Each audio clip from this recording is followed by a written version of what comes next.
On Friday night and into Saturday morning, I received not one, not two, not three, not four, but 5 different texts from 5 different people, all saying the same thing. Have you seen this? Hello, and welcome to the Strat Report podcast. I am Ben Weissel, and joining me, as always, Garrett. How's it going, man? Ben, what emotion is of greater magnitude to you right now? Is it the joy of watching VJ Edgecombe be a basketball savant? Or is it the depression of Joel Embiid probably being done playing basketball within the very, very near future?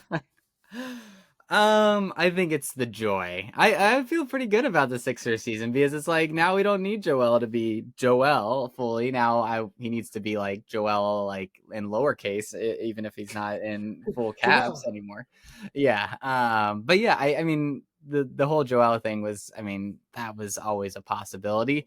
It didn't feel like the cursed nature of the Sixers would allow VJ Edgecombe to look like the best rookie since Wilt Chamberlain. Yep.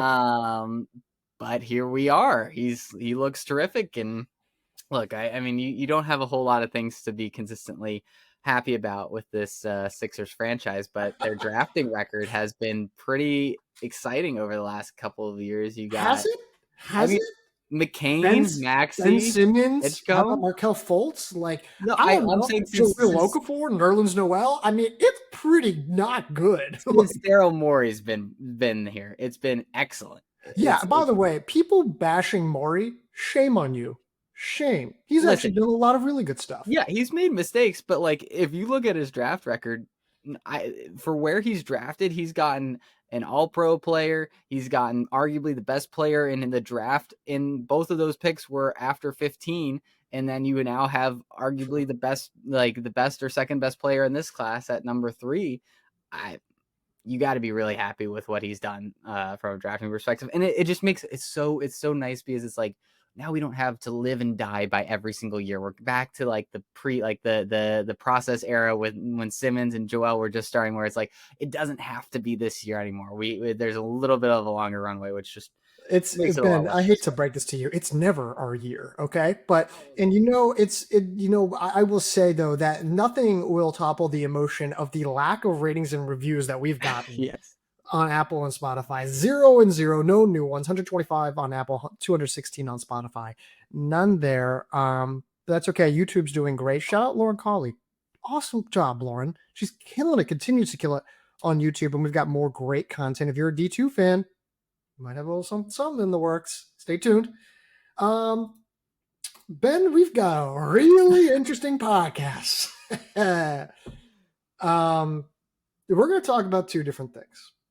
One has to do with conference championships that are taking place this Friday, this Saturday. And then we get into the postseason, a lot of great things. The other is a little trickier. And so I apologize. I am going to now go on a little bit of a storytelling mode. I apologize to the audience if you like Ben's voice more than mine, but I'm going to go a little bit storytelling mode. There is right now controversy happening at Iowa State, and it has gotten a lot of traction. And I mean a lot of traction. Here's what happened if you're not familiar, and I will kind of lay this out from my perspective. On Friday night and into Saturday morning, I received not one, not two, not three, not four, but 5 different texts from 5 different people, all saying the same thing. Have you seen this? This was a link to a Let's Run message board. This message board, without any direct evidence, I should just say and mention, there's no known evidence behind this, that someone on Iowa State's team for the men's side they were being accused of doping. Now, on the message board side, I typically don't really put much stock into that. I almost immediately dismissed it. I'm like, guys, I'm not dealing with this. But when enough people started reaching out, I was like, all right, I'll throw out a text or 2. I'll see what happens. Like, I'm just not putting much stock into some random allegation. And then on Saturday, I get a text back and ultimately get on a call with Iowa State head coach Jeremy Sudbury. And to his credit, Iowa State could have been like, we're not talking to the media. We're not giving any details. We don't have to. This is all whatever. To his credit, he was very kind. He gave me what he could. And he said the following: multiple athletes from Iowa State's program have been suspended. The reason behind this was not given. The athletes' names were not given. The number of athletes were not said. But there was a quote unquote breaking of team rules, and that those athletes have been suspended. We do not know what their status will be for beyond the 2025 cross country season, but they will not be competing this fall. Now, the really important key note here that I think when we published this article and it went quite viral, or at least in the track and field space, it was. One question that I did ask, and I'm really happy that I asked this question, was, do you believe these suspensions will impact your team in the postseason? And he said this: the team you saw at Missouri is a team that is obviously going to do really, really well. No, I do not foresee this impacting team performance this postseason. So just to lay this out there, we do not know who the athletes are that are suspended. We do not know for what. I mean, the initial rumor behind all of this could be completely made up, and maybe it's something completely separate. It might be true, but we just don't know. They're allegations, they're rumors, and there's no direct evidence. I just want to be very, very clear about that, just for the sake of this entire story and for journalistic integrity, right? But something happened. That quote, Ben, makes me believe, in theory, that these suspensions maybe did not impact the top 5 scorers that I think everyone has been very voraciously intent on accusing here. Mm-hmm. Now, we don't know. We won't know until conference championship weekend or deeper into the postseason. But that quote is really important. I think a lot of people were glossing over that. Now, when you saw all this unfold, immediate takeaways, thoughts, reaction. Yeah, I'm glad you highlighted that last part, because that to me was the most important thing, because it's like, all right, should we expect Iowa State to still be like a national champion favorite? Well, that's like I think that's the immediate question that I think probably came to everybody's mind when they see Iowa State athlete suspended, right? It's like, all right, if we can't know the names, then do we expect the top 5, top 7 to be decimated in any impactful way to their national championship chances? Now, okay, he didn't say like, hey, we're going to still win a national championship. Of course, he's not going to say. Of course, Coach Sudbury is not going to be like, yeah, we still should win the national championship. Never going to say that. But the fact that he still feels like, hey, we are going to do really, really well at nationals, again, indicates that maybe one person, but I would be stunned if that's more than one person out of the top 5 are not competing. The other thing that stuck out to me is he mentioned the squad that was at Missouri, right? Obviously, that was not where they raced most recently. And I think he was more indicating, hey, this is our A lineup. Our A lineup is going to be the one that is largely unaffected. But he didn't mention about anybody who ran at what was it? They ran at Nutticombe, right? And they ran there more of a B lineup. So that kind of piqued my interest a little bit, as well. That there's no indication of the status of any of those athletes. But all that to say, I'll echo everything that you did. That there's no point in picking out athletes or picking out reasons why they were suspended at this point, because everyone's shooting at the same dartboard. Do not know. Yeah, no one knows. So any more speculation, I think, is wholly unhealthy and unhelpful. All this to say, from our perspective, looking at forecasting Iowa State further on, every single runner that they run from here on out is going to draw a lot of vast interest, right? Like, if they run, that means that they're not suspended, right? So going into this conference weekend, I'm just going to be very curious to see who is on that line. I think that becomes one of, and we'll talk more about conferences here in a second, but that becomes one of the most interesting storylines I think, is just simply who is entered at the Big 12 championships for Iowa State. And what complicates this a little bit even further is that Iowa State has a weird history of like, I don't know how seriously they take Big 12s. Like they'll run it and like they'll kind of try, but like there's been like the last couple of years where I'm like, I don't like what was Iowa State doing? So like I don't. It's just an interesting caveat to consider. I'd also just again, I want to like again thank Jeremy Sudbury for again calling my job and the job of the media is to effectively snoop around what's not my business. That's effectively what the job is. And he said, you know what, we just wanted to ensure that just the media and outlets were able to just have something from us. We can't really speak on anything further than that, but here's what I can tell you. So I respect him for that a lot. And then also just shout out Let's Run, Robert Johnson, Weldon Johnson, and Jonathan Galt. Let's Run's the only outlet that has consistently, not that other outlets haven't, they're the only ones that have consistently cited us for things that we've done. And this is a story that was initially, I think the lead was broken, or at least just some kind of attention was called to Iowa State. Not that it was necessarily, that allegation was necessarily true, but they didn't have to cite us, and they did. And I appreciate that. And it's really great journalistic integrity and professionalism, and I appreciate that because most outlets would not do that. So, Ben, do we have anything further on this before we move on to conference championships? No, I think that's it. Again, be very interesting to see what we get from Iowa State from the rest of the year. It will provoke a lot of intrigue. Agreed. Okay, let's move off. I mean, you know what? While we're here, let's chat about the Big 12 championships. Let's start there. The Big 12 has evolved into what is it's at least the most top-heavy conference in cross country. You could argue ACC is deeper, but Big 12. Let's chat about that. We'll start on the men's side because we're already here. We don't have the entries yet. Entries close Tuesday. We're recording this Monday, so we won't really know. But let's assume that Iowa State is running a full lineup. Oklahoma State will assume that they typically do run a full lineup at this meet.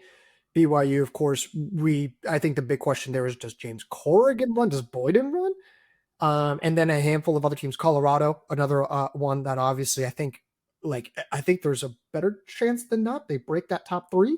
So just initially, what are your thoughts, takeaways about what the top of the men's field could look like?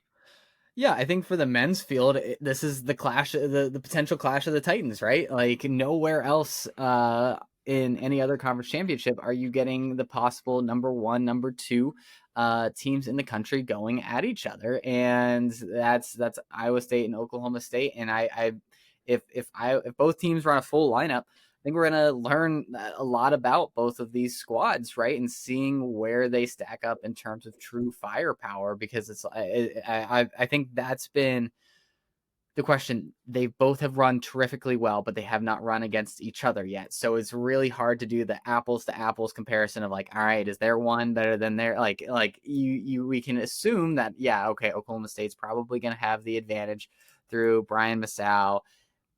But then how many guys does Iowa State put in after him? Where does Dennis Kipnigenich land? I don't want to dismiss like BYU and Colorado in any way, because again, both of these are teams that, could in theory be on the podium when we get to nationals.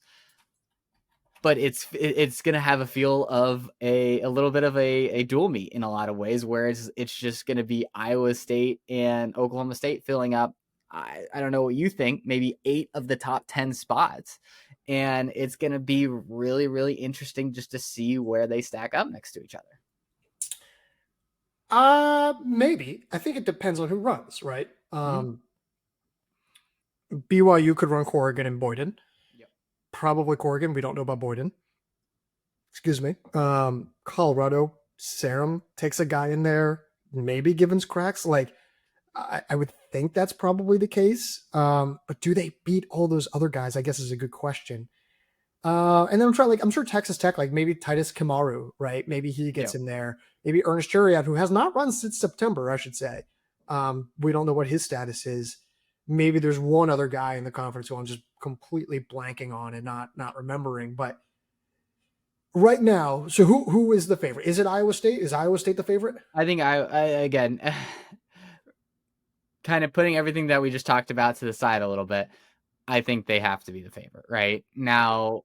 The hard part of this is, hey, let's say all these runners for Iowa State are running. How are they impacted by like all the noise like about this program? True. This is something we really talk about from a cross country and track perspective, because there's not the same level of noise and media attention around this sport as there is the basketball, football, whatever. And that's a storyline that gets brought up, is like, how are they going to deal with the adversity or being in the news or whatever, like these things.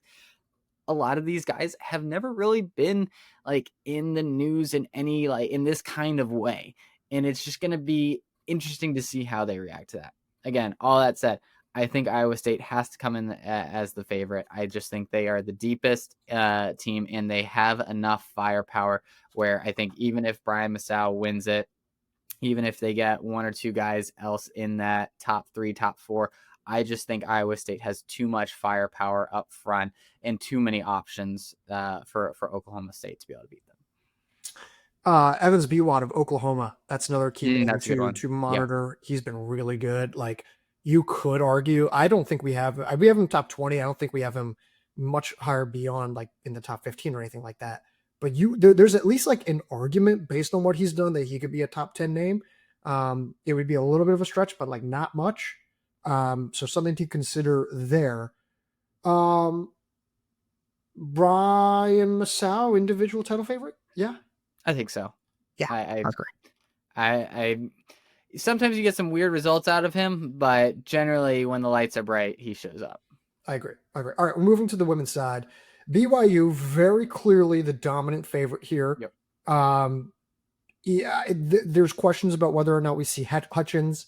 I have a feeling at this point, probably not, but who knows? We'll see. Colorado, a really good team. I don't know that we'll see Ashley Jones. I somehow just have a feeling that like maybe Colorado's just like, we're going to put emphasis on regionals and nationals. I don't know why I feel that way. Maybe I heard that in one of the workout videos that Lauren put together with Colorado, but West Virginia is probably the second best team in this field, right? If Colorado doesn't run the full lineup. Yeah, I also wonder what we're going to see out of Iowa State in this kind of race. Iowa State, yeah, that's true. Yeah, I'm curious, and I was going to make the point of, I think it's interesting to call out that certain teams might handle conference championships a little bit differently when there is a prohibitive favorite like a BYU, where It's like, hey, we can run all our men, all our women. We're not going to take down this team, right? Let's plan for when we're going to need to really be at our best, which is regionals and nationals. Like, we could be at our best and still finish second, right? So I think that's a reasonable thing. And that's what we've seen Iowa State do in years past, when it's like Oklahoma State's the number 1 team in the country, no one's touching them. That's when they've kind of done some of their weird stuff at Big 12s, right? So I think that is worth calling out. But yeah, I think this is a really fascinating like 3-team race here between Colorado, Iowa State, and West Virginia. I mean, in Utah and Oklahoma State, I think are obviously very solid teams as well. This is, I mean, not quite as top heavy as the men's side, but I think there's a lot more intrigue here, because like, all right, you take the BYU out of it, this next 4 teams, it could go in a lot of different directions, and there's potentially a decent amount of Colas points available as well. Now, I think a lot of these teams are probably good, but if you're, let's say, in Oklahoma State, you pick up an extra point or 2 here, that could be helpful if you finish 3rd at the Midwest Regional for whatever reason, right? I think it'll just be a really good indicator for how do these teams stack up in the national field, because we've seen a lot of these teams race at the Nutty Combs, at the Pre-Nats, at the Gaines Creek. So we have a general idea of, hey, if you beat team XYZ, you're probably in the top half of the country, right? And so I think we are going to learn a lot about these women's teams in the Big 12 conference, provided everybody does run their top athletes.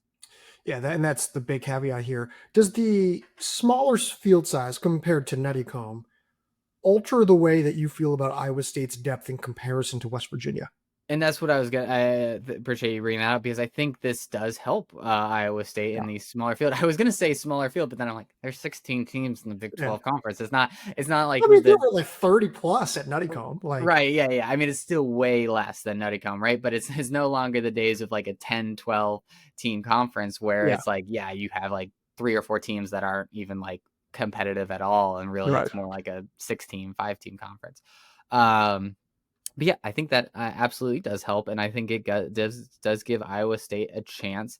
They can put up some of their top women in between BYU's women, right around Joy No-Cut. Then I think this gets really interesting really fast for an Iowa State team who has exceeded expectations all year. I really like West Virginia. Mm-hmm. Really like West Virginia. I am very tempted to maybe take Iowa State. Now, I don't know. Like, let me see if there's anyone who is taking that article yet for writing. I just wanted to see if anyone has taken that yet. No, no one has taken yet. So there might be a chance I write that. That will be a very interesting, very, very interesting race. Individually, it's got to be Jane Hedegren, right? I mean, is there anyone Yes. who could realistically threaten her? I don't think so. No, I don't. I really would be stunned. I mean, it might be her own teammates that finish second or third.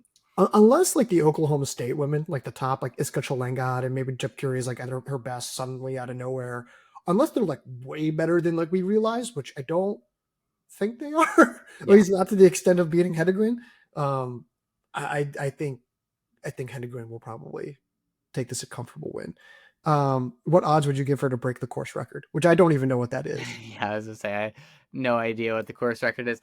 Yeah, where are they even running this at? Because I want to know how many races there's been here. The championships are In Kansas.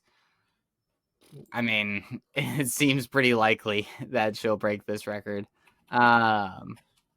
It's not like this is a course that has had a ton of. From what I can see, this 2028. Is that right? I don't know. I mean, sometimes AI is weird, but yeah, if I had to guess, I feel like she'll get it. I don't know what the time is. Yeah. No, I would be 2028 can't be it. That can't be the record, right? No. It could be. No, not 2028. Not nowadays. No? Yes? I mean, how many good races have you seen in like Kansas? Fair. Good point. I don't have a good answer for you on that. I mean, that's my. I think it legitimately could be. Yeah, I don't have a good answer on that. And I think it's like a 95% chance she breaks the record. It's not 95. So what odds would you assign to that? Like minus 500? Yes. I mean, minus 500 is way like that's really good odds if you think it's like a 90% chance that she does it. But yeah, I know, but like, I'm not put it like why would I risk that? If I were the book, I wouldn't put that at anything less than like minus 1,000. I'm not taking on that risk. I think that no one would take the bet. Why? And I would be fine with that. I don't want to lose any money on this. This seems like a layup. Is it? Like, we don't even know what the number is. All right, I'll move this off. Oh, words are tough. ACC. Let's go to ACC. NC State, we'll go on the women's side. We'll stay on the women's side. NC State, clear favorite. Notre Dame will make them work for it. I think that's a fair assessment to make. Other competitive teams in this field is just pretty much everyone. I think you could argue like Syracuse and Stanford and Virginia and I'm not really that That's excited probably about it. Yeah. I'm not excited about UNC. Boston College is fine. Florida State's fine. Clemson's fine. Duke is good. Wake Forest is okay. Louisville's fine. Wake Forest is decent. They're a top 25 team. You know, the team wise, NC State, Notre Dame. I mean, what's the potential that Notre Dame pulls off an upset?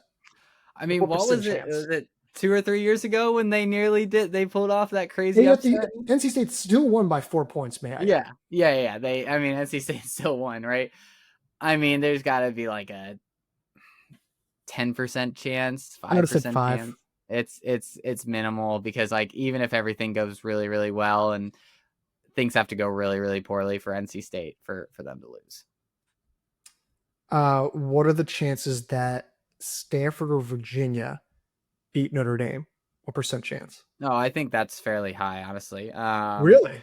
Yeah. I don't think Notre Dame is like the runaway favorite for I think they are the favorite, but I don't think they're like substantially better than any of these. I'll give you this: if Amy Bunnage runs for Stanford, which I'm Yeah. not convinced that she will, I could see it. Sure. Yeah, and that's kind of where I'm coming at it from. A fully informed Stanford team, I think, has a 50% chance, I think, at taking down Notre Dame in my mind. Do you have the ACC list of teams up? Yes. How many women's teams could realistically be in the top 5 this weekend?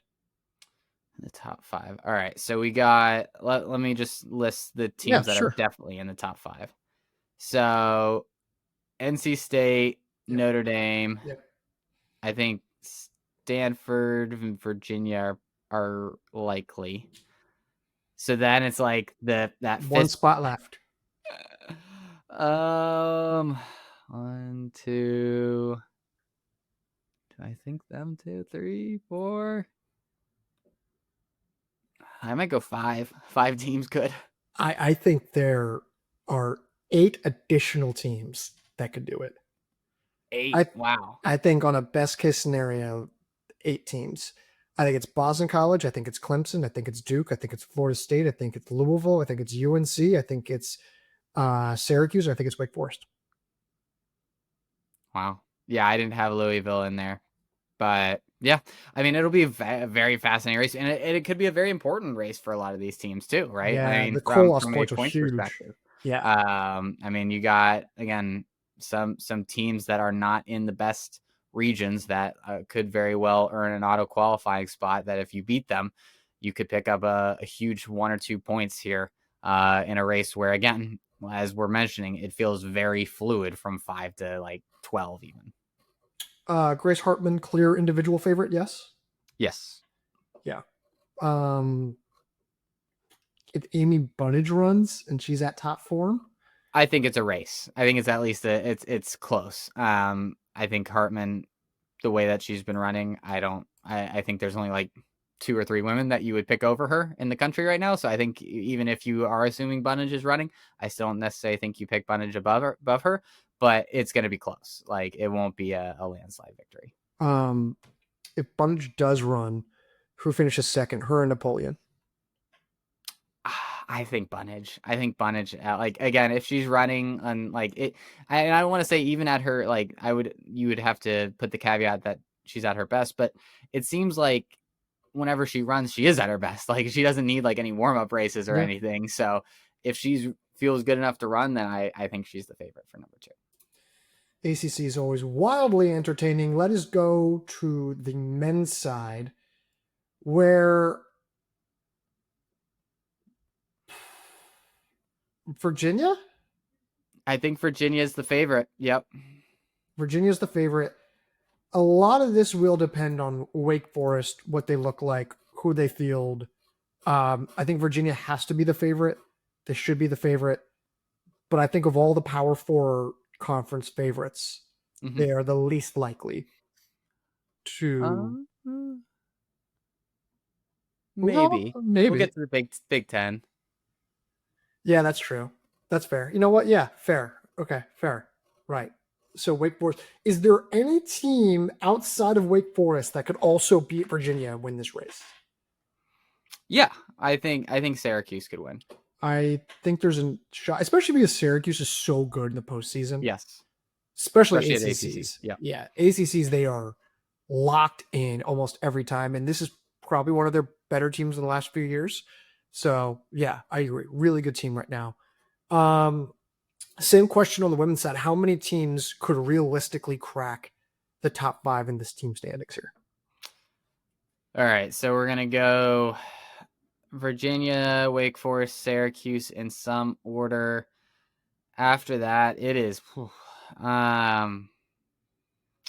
You got Notre Dame, North Carolina, Stanford, maybe. I don't.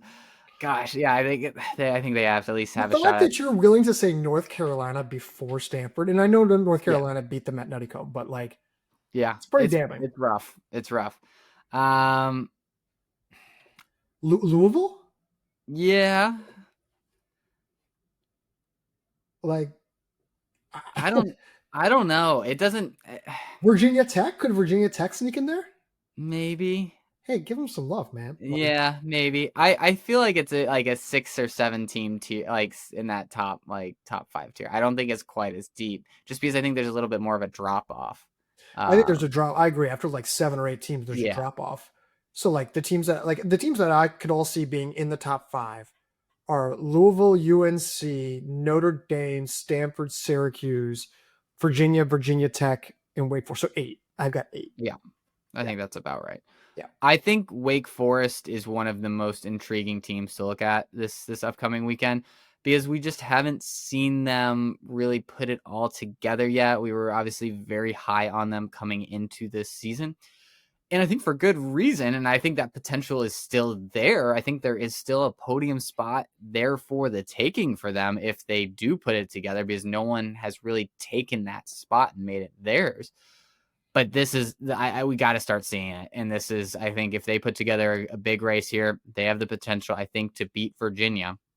But even if they don't beat Virginia, if they at least show signs that they're like moving in the right direction here, I think I'll feel a lot better about them. But I think if, again, they're going to make nationals no matter what. This weekend doesn't mean anything from like a national, like a Colas perspective. But I think that for like any of the non like fringe national championship qualifying teams, I think this weekend is one of the biggest for Wake Forest. I would agree with that. I think it's a fair assessment. The loss of Aiden Ross has become far more challenging than I think we expected it would be. Yep. Something I just want to throw in there. Individually, Rocky. Yeah. Or Yeah, Martin. yeah, but Rocky. Like, Yeah, I mean, yes. if Rocky's running well and at his best, I think Well, let's like, who could realistically win this race? I think It, we've already mentioned the only two that can. only two. You don't think Colton Sands? You don't think Tomo Terragano? You don't think Ethan Coleman? You don't think George Cootie? No, I don't. Wow. All right. You're leaving me with nothing, huh? Okay. I mean, do you? I mean, I think those two are a I different tier. think it's within the realm of possibility, albeit extremely slim. Okay. I don't think it's complete. Like, I think it's in the same way that, like, after Carter Solomon beat Parker Wolf a few years ago, Yeah, that's fair. I'm kind of in the camp You of got to like, hedge your bets a little bit. I hear Kevin Garnett's like voice in my brain being like, anything is possible. And that's kind of how I feel about the ACC. Yeah. Anything's possible. Does it There, ever happen? No, but I mean, there's been some weird stuff happen at the ACC Championships throughout the year, so I'm probably a little overconfident in my prognostication, considering just the weird waggy stuff that has happened in this championship in the years and past. in defensive, and I listen, we're big fans of Wake Forest on this podcast and at this website. Rocky Hanson's like one of my favorite guys to interview. You've interviewed him as well. He's been just a great guy. The postseason has been tricky for him sometimes. Being healthy. Now, do I think that's going to be an issue here? No, I don't. But something to consider. So, okay, moving off. Where did you want to go? I'll leave this to you. Where do you want to go next? Let's go to Big Tens and Yes. let's stick on the men's side, where I think this is a really interesting battle here. Oregon and Wisconsin, I think are two very fascinating teams here to look at. I mean, Oregon hasn't quite, I don't think either of these teams have been quite as potent as we maybe thought they could be coming into it. And we haven't really learned, I feel like, a whole lot about Oregon yet. And I think this is a good opportunity for us to see really what their ceiling is potentially. It was a tight battle last year. Wisconsin took home the win by 12 points over Washington and Oregon, who both tied at 58 points. And then Michigan State's been running very, very strong. Riley Hogue, I think is he the favorite? That was my big question with this one. I think he is. Yeah. Like Beyond the Stride, by the way, new podcast episode out with Sadie Englehart. Fantastic interview from her. She was phenomenal. Really like that. Go check that out. Beyond the Stride YouTube podcast, whatever. But we also had Riley Hawk on Beyond the Stride recently with Will Logia and doing the interview. And Riley was like, "Hey, well, do you see yourself effectively as the Big Ten individual title favorite?" He's like, "Well, I mean, it could have happened, sure, but like, if I can get top 5, that's good." I'm like, dude, I don't know if there's 2 guys who are better than you right now. I don't think there's anyone better than him. No, I mean, I'm scrolling through our individual rankings right now. Is there another guy I think Aiden Smith is in there still, but like. Yeah, Aiden Smith is in the top 40, but he's not in the top 20. So he is distant ways off. Like Liam Newhart was good, but like these guys just aren't at the same level as Hawk. They're just not. Yep. So what's the potential that Michigan State finishes second in this field? I don't think they're winning, but what's the potential? Yeah, because I mean, for them to beat both Wisconsin and Oregon would be setting. Beating one of them though, let's give them like a 30% chance. That's exactly the number I think they're just going to be good, and like if one of those teams falters, they're just going to beat them. Like I think both Oregon and Wisconsin are going to have to run like A- level, B+ level to be able to beat this team, and if they don't, they're going to lose. Michigan, Minnesota, and Washington. One of those teams will not be in the top 5. This Saturday, or at least it's highly unlikely that they're all in the top 5. Which of those teams is the most likely to be left out of the top 5? This is hard, isn't it? Yeah, I don't like that question.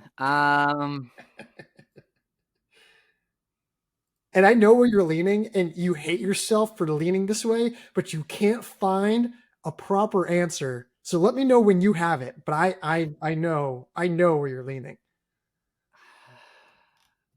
It shouldn't be Washington, but oh man. Michigan, Washington, or Minnesota? Which of those teams will not be in the top 5 this weekend? Washington should be like clearly in it, and I just don't know if they are. So are you taking out Washington? I think so. Like, what have they done? I thought, well, nothing. That's the problem. They also have not fielded like full lineups. and that's the thing. Like they could make me look really stupid by like fielding a full team and like everybody looking fairly good, but like they haven't looked good. My thought process was that you were going to say Minnesota because you were going to be like, I know Washington has shown us basically nothing, but also didn't we say at the beginning of the season that we wouldn't know what their lineup was until the Big Ten championships, which is something that's still in play, by the way. Yeah. You've still been very accurate about that. I thought you're going to be like, I don't have the established trust with Minnesota yet to put them in the top 5. Yeah, I don't have any trust with any of these teams. Yeah. I don't like them all at all. Like again, it doesn't feel, I don't have a good, to be honest, I don't think I have a good grasp of any of these teams outside of maybe Michigan State and Wisconsin. Like I think everybody else, I'm just kind of like, I will learn a lot from this race because I don't know much going into it. Let's So did you give your favorite? I won't give my favorite for Big Tens yet because I don't know if I'm writing that yet. On the men's side, who was your favorite team wise? If you had to choose right now, let's do a quick look. Where is this race happening? It's happening in. I don't have a good answer for you. It's happening at Michigan State. That's interesting. Oh, that's right. It's at their home course. Yes. I'm gonna go Wisconsin. I think Wisconsin's my favorite. I think this kind of setup actually is a good one for them where the lack of like a true low stick isn't really going to affect them too much. I agree. And this field's also lacking low sticks just generally in the field. Right. That's what I'm saying. Yeah. It's like there's not like they could stack the top 10 fairly easily. And even though it's like no one's going to stick out at a nationals level, like there isn't like a whole lot of like top 20 national caliber kind of names here. I agree. All right, women's side. Team race is all Oregon. There's no way they lose this race. They shouldn't. No. This seems pretty clear cut. Okay. Individually, it's going to be an Oregon women. It's probably Diana Cheretich. Maybe it's Shalana Yildiz. Maybe she makes her debut. We're assuming, just like she did last year, that she'll make her debut. But I don't I really don't think we need to talk about Oregon. No. I think we're going to learn a lot about this team potentially, depending on just who they field. Like, that's it. Interesting to see like who is in the lineup when they hit the start line. It'll be almost more important to me than the results in a lot of ways. Who's favored for second? I was going to ask you that question because I have no idea. Oh boy. Washington has obviously massively underperformed. Penn State's looks pretty good. Northwestern has been excellent, obviously. Wisconsin has been okay. Like, the problem with this field is that like Northwestern has been the second best team in this conference this season, but their lineup structure is not conducive to this kind of field. They don't have the same kind of. They don't have a Rachel Forsyth. They don't have a Florence Caron. They don't have a Julia David-Smith. They don't have a Mia Cochran. They don't have anyone that Oregon has. Yeah, but I guess my question is like, you're right. So does that mean their first runner finishes 9th and their last finisher finishes 20th? Like, which still gets you at the second, I think. No, exactly. That's kind of where I'm at. Man, who's writing this article? This is going to be just a nightmare of an article to write. I'm trying to figure out who's writing this. I think Mike is. No, Finn's writing it. God bless. Yeah, God bless him. Yeah, because I think it is Northwestern because I agree with you. The lack of a low stick hurts, but I don't think it's not quite to the same level as what we were just talking about on the men's side, where there's not a lot of top like 20 national caliber athletes. There are a decent amount, but it's not like there's like 10 women that you would expect to just like be all Americans in this field, that like Northwestern can't crack 1 or 2 women in there in that top 10. So I think they've just been consistent. The Nutty Comb performance really sold me on them, where I think like they should, I think, clearly finish second here. How many points separate second, third, fourth, and fifth place in this field? So pretty much the teams behind Oregon. So like how many points between second and fifth, essentially? Yeah. So last year it was 84 or 86 points. That's because Washington ran really well. So if I'm going to say Northwestern is going to score about like 75 points, let's say, I'm going to say 70 points separates 2 through 4. I was going to give like a frighteningly low number, and then I realized the math just doesn't math like that. Yeah, if we think the scoring looks, I think it's going to be tight. Like, I think it'll be like 40 points. Oh, wow. Like, I think it's going to be. So you think Northwestern's going to score like 100 or something? Or second place finishes scores like 100? I just think that the lineup variations, like where one team struggles, another team is good at, and I don't know if there's I think they're very balanced just in different ways. And so yeah, I think in that theory, like if one team doesn't have good depth but good top firepower, another team will flip it and effectively like mimic the scoring just with a different structure, if that makes any sense. I don't know if I'm saying that well. So I think it's going to be like really tight, because if you look at last year's like Big Ten results, 3rd, 4th, and 5th place were separated by 13 points. Yep. And down to 6th place, they were separated by 40 points. So if we agree that there is no definitive, like clear best second place team in this field, then I think that 40 points translates more to more to this field this year. Yeah.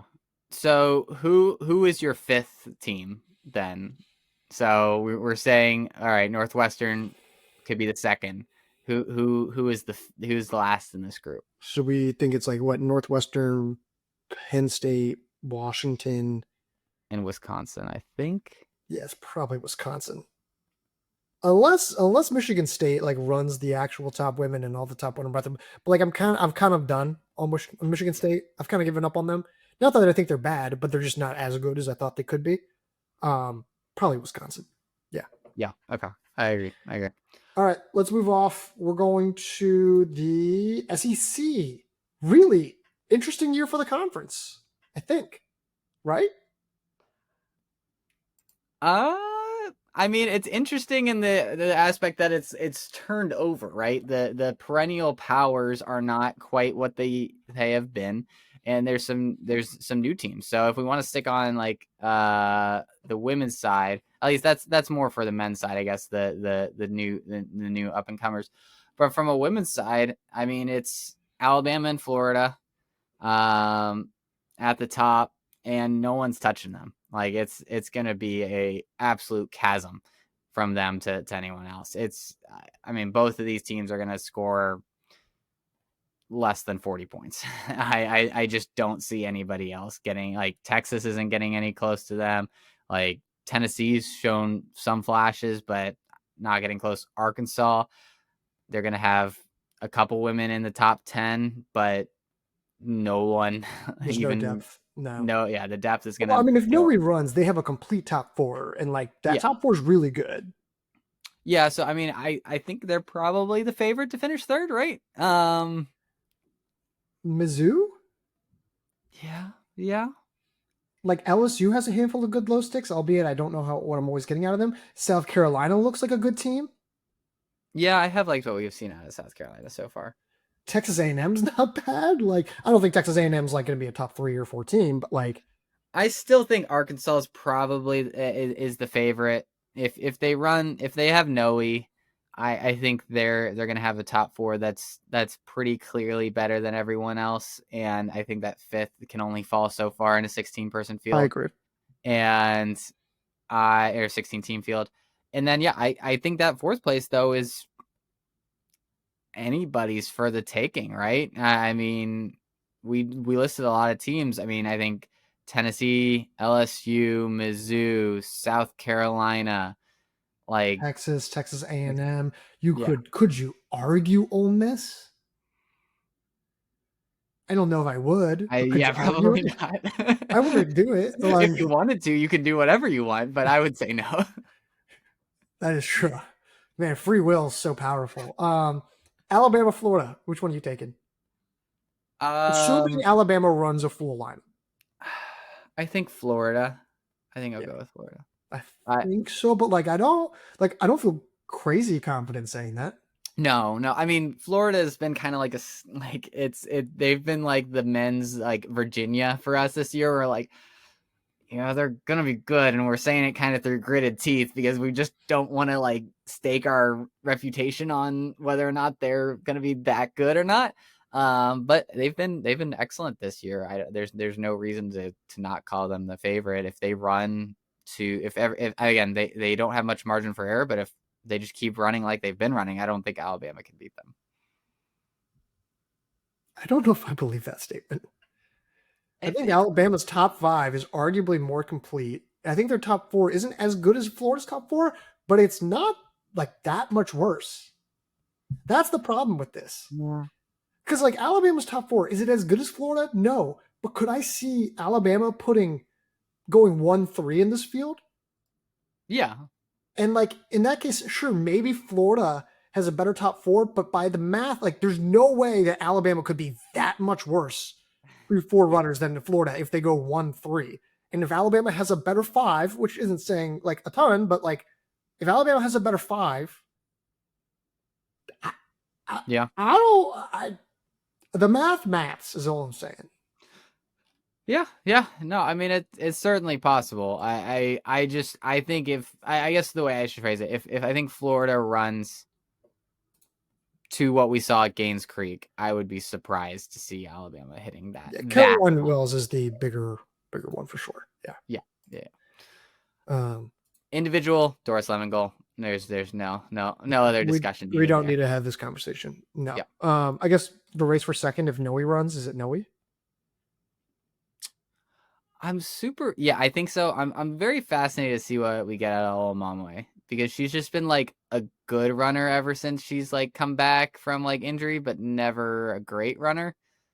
So yeah, I think it's Noe. Yeah. Noe. Okay. Excuse me. Okay. Men's side, and this is where it gets fun. The favorite is probably Alabama. Yes. Should be Alabama. And then it's kind of up in the air. Arkansas has kind of like, yeah, like they've kind of dominated the conference generally speaking, but like the last few years kind of slipped. Really good last year, won the conference title last year. And they're bad. Just like they're far out, like not just bad, they're like maybe worse than bad. Yeah. And I am questioning whether or not they can finish in the top 4 of this field. No, I think that's reasonable, because I mean we're looking at Georgia and Missouri both within our rankings. Ole Miss within our right within our rankings. Texas A&M's decent. Oklahoma's decent. Yeah, Texas I think is okay. I would be stunned if I saw. What percent chance do you give Arkansas to crack the top 5? Top 5, I think that's doable. I'll give them like a 50-50 shot. I think they have their I don't think the top 4 feels pretty like not a chance for that, but I think when you're talking about like the Texas A&Ms of the world, I think they have a shot. I'll give them like 40%, maybe 45. Like I'm not far off from you. Yeah, Oklahoma's tough. Yeah, yeah, right. Like Georgia's not like Georgia might get second in this field. No, watch, Arkansas is going to get second place, and we're going to be like, "Are you kidding me? Are you kidding me?" Of course they did. Well, what was the result a couple of years ago? Was it Arkansas and Tennessee who nearly took down like Alabama out of nowhere? Yeah, it was like there was like 4 teams, including them and Ole Miss, that like were separated by like 4 points. Yeah, and it was like Alabama was like far and away the better team going into it. Like we thought they were just going to beat everybody by like 70 points or something, and like somehow it was a 4-man race going into the last K. Let's take a look. I think this was 29. This couldn't have been 2019. No, it's 23 or 2 maybe. So that'd be like Hillary Chariot, yeah. Yeah. Chariot. Let's see here. Alabama. Processing. If you scroll down, and we said what 23, 22. Let's try 20. Yeah, I think it was 2000. I think it was 22 or 23. I think it's 22. So if you scroll down, we go to 22. Yeah, it was 22. Yeah. Yeah, Alabama won with 59 points. Tennessee, Arkansas tied for second. Tennessee getting the edge with 64 points, and Ole Miss got 65 points. So 6 points separated the top 4 teams. Yeah, that was like one of the wildest races that you'll see. Probably one of the most fun I've had watching a race for a while. That was a fun race to watch. Yeah. That was a great race. That was fun. That was really good.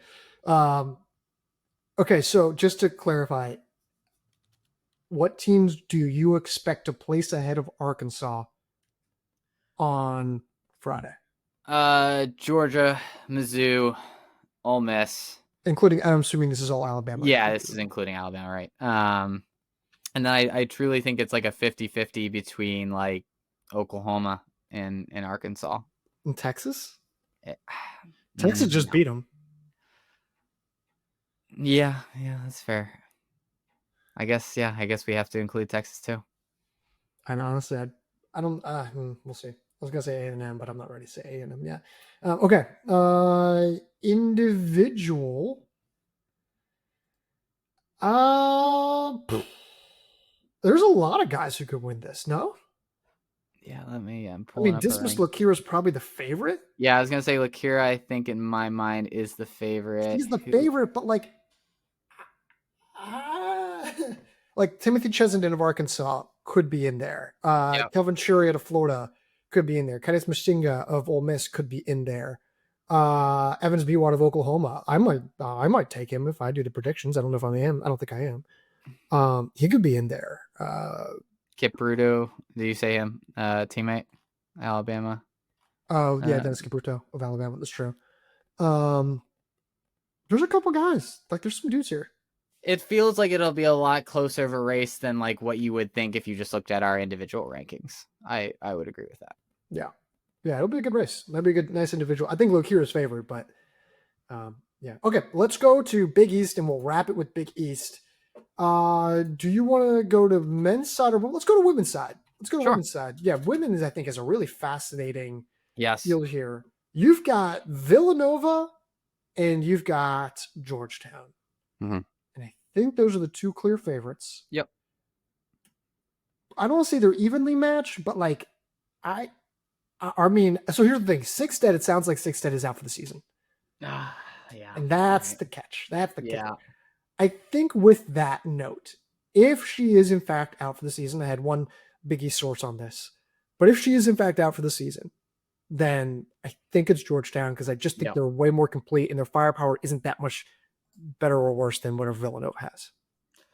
I agree. I think that's like the thing that you're like holding out for with Villanova. It's like, hey, they can really close that gap and inch ahead of Georgetown if they have Sigstead, but without her, they're still a good team, and they've been very solid throughout the year. But I think a lot of our analysis has been through the lens of, hey, they're good now. They could be great if you add their best runner back in. And Georgetown's just been very consistent. Melissa Riggins has been a really good low stick for them. She's the favorite. Yeah, I think she's the favorite. I think she's the favorite. Yeah, and I think ultimately that's going to be the difference, right? Is Villanova's just not going to have a one that's going to credibly, I think, touch Riggins. Although I don't know how many top women are in this field that it might just default to number 2 is Villanova. Well, that's what I'm saying. Well, I mean, like, I don't know if it's Villa. I mean, I could see like Barrick Justima or Almi Nurker, right? Yeah, Like, that's fair. Yeah. I think those women are. I don't know because Villanova has raced at Paul Shore and they've raced at pre-nationals. They didn't race at Gans Creek. They didn't race at Loyola. They didn't race at Nuttycombe. So like we know they're good. We just don't like really know how good they are. Yeah. Like I think they put 3 in the top 10, but I don't. That. But you see what I'm saying? Like, is that fair? I think it is. I think they at least put 3 in the top 10. Right, but I'm saying like beyond that, do they put 4? I think they have a shot at 4. Yeah. Yeah, this is it's a weirdly like thin year for this field beyond the top 2 teams because Providence isn't that great. No, and that's the problem. It's like Providence and UConn, who UConn was fairly good last year too. Just they aren't, and Butler's not really there to be seen as well. So it's just a very weak year on the women's side. Let's go to the men's side of that case because the men's side is a little bit more interesting. Butler's the favorite. Mm-hmm. Georgetown could give them some issues, but Butler's the somewhat clear favorite. Georgetown could get some issues. Villanova, I just refuse to believe like isn't talented. Yeah. They got, what did they get at Nuttycombe? I mean, they were like atrocious to be blunt. I don't have a lot of faith in Villanova this year. Yeah, it's not great. Whatever the result was, I think it was like last or second to last. I don't think it was last, but it wasn't good. Let's see here. It was 30th out of 32 teams. I don't know what's happening to Bailey Habler. Like I struggled. Like this team should be way better. I know they don't have Langen. I know they graduated Murphy. Like I get it. They should be better than what they are. No, I think the hard part, and I mean, again, far be it from me to compare my Belmont Bruins to any team like Villanova, but I know it can be difficult when you are redshirting your best runner to have the same type of intensity and focus when you feel like it's a gap year. Which I'm not saying that's what is happening to Villanova, but it's an easy psychology to like slip into when you're like, the coach is punting on this year, our best runner's punting on this year. Like it can feel a little bit less motivating when you're getting to the line, when you're doing your workouts and stuff. So again, not saying that's what's happening, but I'm hesitant to say like you don't make any sweeping proclamations about this team's future based off of this year. No, and I think their future is actually still really bright because they're going to return Langan and these guys will develop and Havler will be better and yada yada yada. So like, yeah, I think the future's still bright for the team. But like, I think that's a good point. Like, hey, you lost your top dude and then you're redshirting your top guy. Like if I'm the other guys behind there, I'm like, well, why? What, you don't think if you get it, if it makes like logical sense. And I get it. I think this is like redshirting Langan is a fantastic move. Yeah, I think it's a great move. I actually really like the move. I just didn't think the team would be this much worse off without him. Yeah. So, individual title favorite is Zagarsky. Yeah, I think so. And one, I did want to get one quick point about Butler because I feel like I haven't talked much about Butler this year. Is like it's been interesting because like their structure is pretty much like what we hoped it would be. Where it's like the guys that you would expect. Zagarsky's been good, if not like great. But the one thing I wanted to call out is like I thought a lot of their ceiling was going to come from Jesse Hamlin, like really like kind of stepping up to the levels that we've seen him on the track at times. And he's been there and healthy and running and he's been fine, but he hasn't been great like by any means. And they're still like the structure still looks fine, like, which I think is like, is a promising sign for me where I was like, I was a little nervous about Butler because it felt like it was really hinging on this like unpredictable X factor. And he hasn't been fantastic. Like he's evened out the worst and best case scenarios, which is really all they've really needed so far this year. If Georgetown's going to beat Butler, what needs to happen? Can Georgetown run exceptionally well and beat expectations, and therefore defeat Butler if Butler's top four run up to expectations? I don't think so. Like I think you need a bad day from a Butler runner in order for Georgetown to win this race. I think so. I think if one of their top four falters, which I think is it's possible, very very much in the realm of possibilities. I think if that happens, then I think we're talking about the door is left open.